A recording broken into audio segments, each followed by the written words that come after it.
ஆறு படை மீதிலை 100 முகம் காட்டுற ஆறுதலை தேடுற எந்த முகம் காட்டுவ அறியாம தவிக்கிறேனே முருகா இந்த பாவி கேட்பதென்ன தவறா ஆறு படை முருகனுக்கு அரோகரா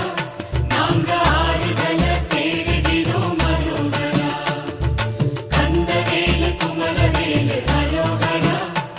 உன கண்டு வந்தா நிம்மதிதான் அரோகரா பழனியிலே சந்நியாசி தணிகையிலே சம்சாரி உன் கணக்கு புரியலையே முருகா உன் கணக்கு புரியலையே முருகா